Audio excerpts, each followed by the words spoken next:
You see me? All right, guys, it's time to go ahead and upgrade the fuel system on the Carbon Fox. So as you know, we had a 450 pump with 80-pound injectors, and pretty much that's it. It works, but we can only regulate the fuel pressure down to about 41 psi. So that's telling us right there that we don't have enough return lines. So here's what we got.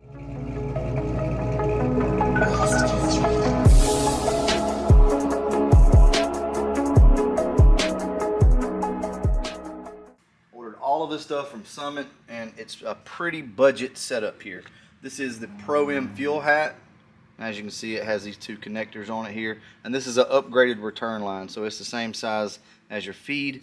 And if you follow this return line, it comes all the way down here, and that helps with aeration. And that is a thing, guys. I promise you, that's definitely a thing. And if you don't address it, then when you're low on fuel, you'll just cause a bunch of air bubbles in there, and your car can go lean and cause it not to run right. So it's already got somewhat of an upgraded wiring setup in it, but we're going to drill this out, and we're going to do the grommets and everything like we normally would with this stuff. Here's what comes in the box. New S hose, and I was hoping there was a, yeah, there's the gasket right there. All right, moving on. We have a Fuel Lab regulator. I bought this there again off Summit. I think it was like 197 bucks. It's pretty cheap.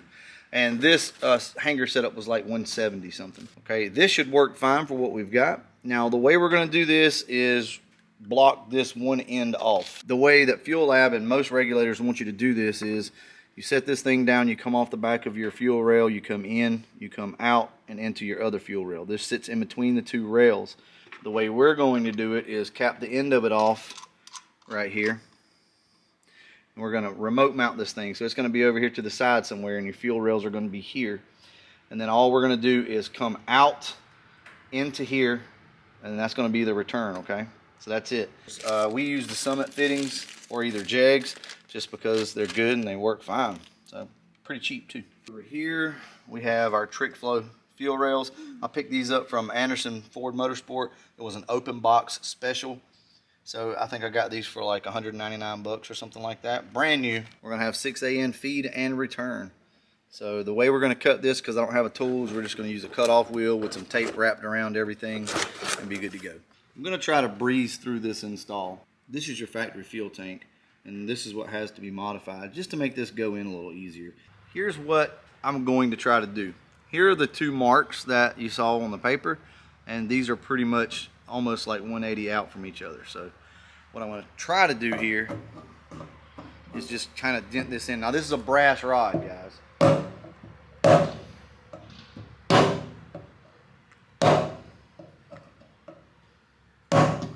Okay, we don't want to go too much, but something along those lines, okay? And I'm going to go ahead and do the other. Obviously, we still have gas in the tank, so we can't cut anything, but I can take a pair of pliers and just ever so slightly, you know, gently massage this back. But that's how I'm going to do it, and this should work out.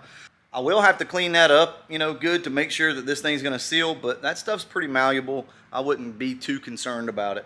So that's what I'm going to do now. I'm going to mess with the gas tank. I'll show you the final product of what it looks like, but I'm going to use a combination of a brass bar and probably some pliers and stuff and just tweak and turn and move. I'm not going to cut anything because of the gas in the tank, and I just don't want to drain it all out and have to clean it and flush it, all that type of stuff. I'm going to start working on the hanger assembly in just a minute, and then I'll show you guys how I got to do that, because we do have to cut a section off the bottom of the hanger, which is what you have to do with a normal hanger anyway for a 450 pump. So I'm gonna get started on that. I'll set the camera up and show you how I did it. Here's your instructions. Look, guys, let me say something real quick before we get started here. Pro M has killed it on the instructions. These are some of the best instructions that I've ever seen. They already know some of the stuff that we're gonna probably try to attempt to do and, you know, kind of half-ass something. Oh no, look at this. Just read some of this stuff, guys. They already know, and they're telling you ahead of time, don't do this, don't do that. They have pictures for people like me. Best instructions I think I've ever seen. So it's 4 3/4 inches right here to the center of this bolt to where you need to cut this. So we have everything up here. We're gonna let Memphis film for a second. Okay, so that's 4 3/4. Memphis, this is gonna be loud. Oh no. You'll be all right though, won't you? No. You're tough. No. I might go inside. No, you have to hold the camera, so No. you can't go inside.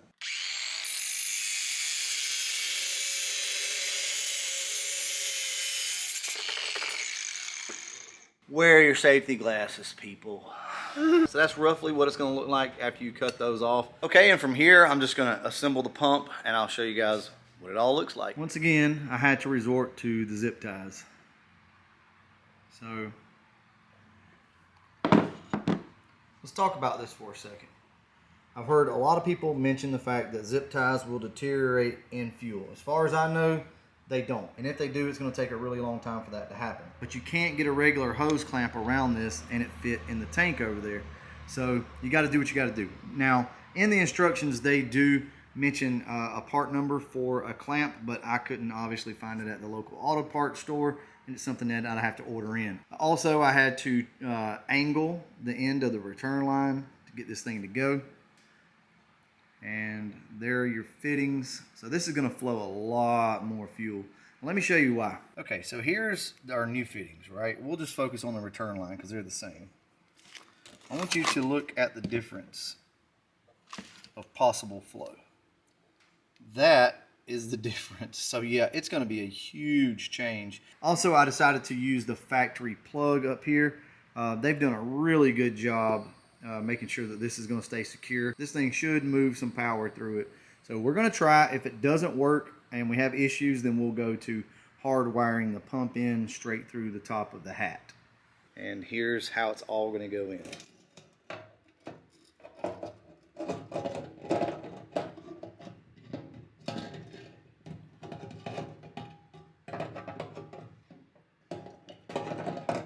So all I have to do now is slide my gasket in, put the locking ring on this thing, and we're good to go. I'll get back to you guys once we get the gas tank in this thing and start running some AN line. There's a lot better ways to do this these days.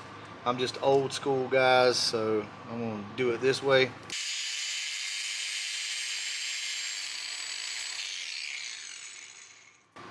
Now, obviously, before you do anything, you need to make sure that you blow your lines out. Much cleaner of a cut. Okay, you can leave the masking tape on if you want to.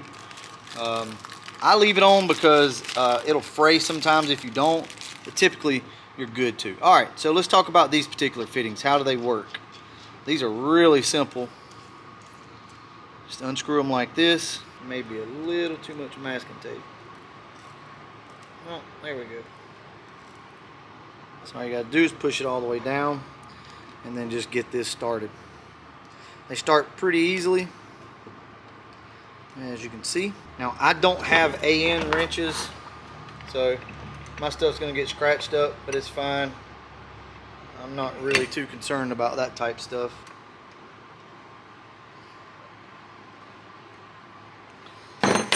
That's it. So there's our new fitting. You can go ahead, put it on the hat. All right, I've already got one hose on, as you can see. This will be our return line over here. I'm just gonna leave them snugged up for the moment. I'm not gonna worry about tightening them down. So this is the way I like to do it. And the reason is, I like to leave the gas tank down and then start running my hoses. So this side will be the feed line and this side of the car over here will be the return line. So I like to go ahead and just start running everything up. And the reason is, if we go ahead and jack this gas tank up and we get it all the way up here, which we can do, but we have to make sure we leave enough slack so that we can lower the tank down. Sometimes, you know, you may run like an extra coil up here of it and then run it out. And that way, you know, when you need to drop the tank, you can snip the zip ties on it and lower it down. But you're gonna have to have some room, guys. Remember, give yourself enough room because this can be a pain.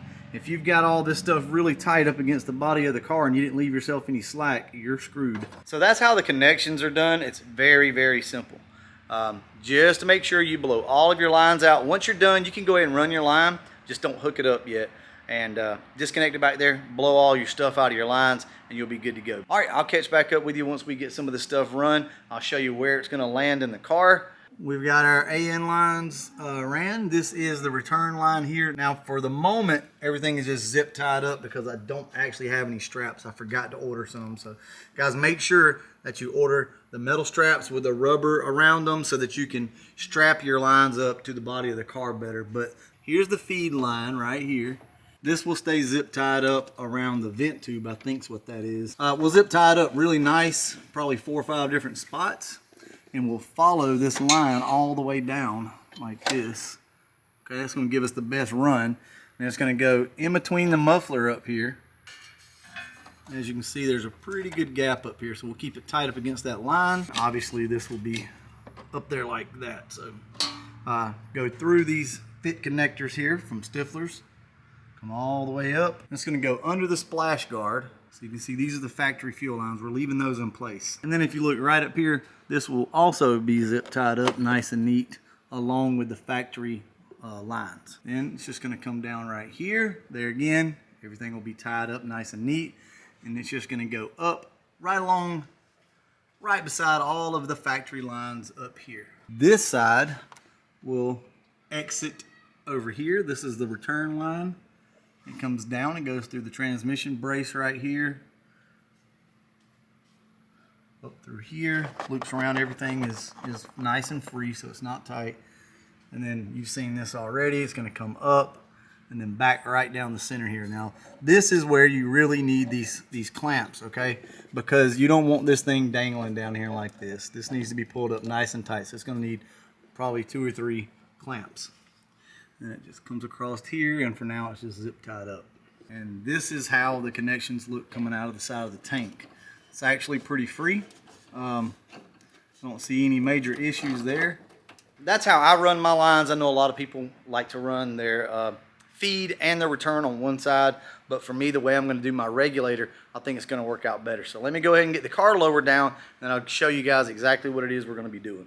So here's our feed line coming up right by the factory stuff, and it's literally going to go right into the fuel rail right here, right up front. So we've not put the fuel rails on the car yet at the moment, but it's going to come in this fuel rail, loop in the back to the other fuel rail, come out the front, and then go over to the regulator.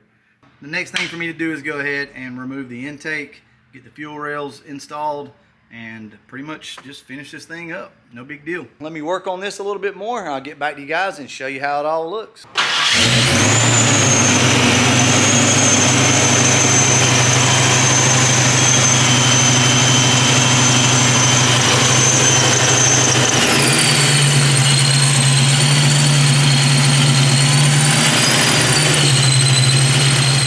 I know that I didn't film a whole lot. It's just, it's been a really hot, long day, guys. I do apologize, but I will show you where everything was ran, and that's really all you need to know and how I did my fuel system.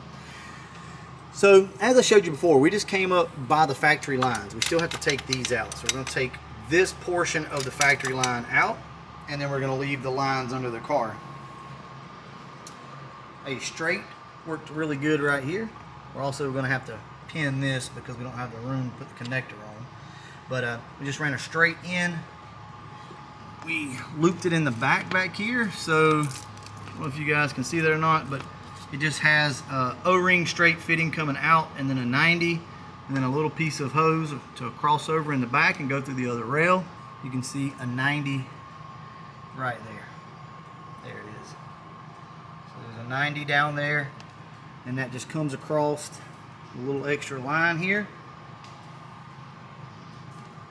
right here, up to a 45 that swivels. That's a swivel 45 into our regulator, and I don't have the vacuum hooked up to it yet. We got to get another vacuum line. And as you can see, the regulator is dead-headed back here on this side, but it's regulating just fine. It dumps out of the bottom right down here. I just kind of tucked everything back, and I just mounted it to the coil bracket right there. So in theory, we could put the coil cover back over this thing. It would be good to go. The coil is going to mount down there, and that's pretty much it. There's not really much else to say. Pro-M hanger does a really good job of not aerating the fuel, and trust me, that is a thing. It'll cause your car to have an erratic idle and run lean. There's actually a really good video from Pro-M that made me buy this thing whenever I watched it. Andrew watched it as well, and we were kind of amazed at the difference that the return line makes when it goes all the way down to the bottom. So anyway, guys, that's it. I've got some tidying up to do under the bottom of the car. I've got to get some straps. What? Horsepower. It's the horsepower manufacturing facility. I'm about to grow my hair out so I can work for Leach Motorsports. don't overthink your fuel system, okay? I did the simplest that I could do. I wish I'd have videoed actually before I put the intake on to show you guys exactly how simple of a routing setup this is. All right, guys, I'm gonna go ahead and wrap this video up. And as always, thanks for watching.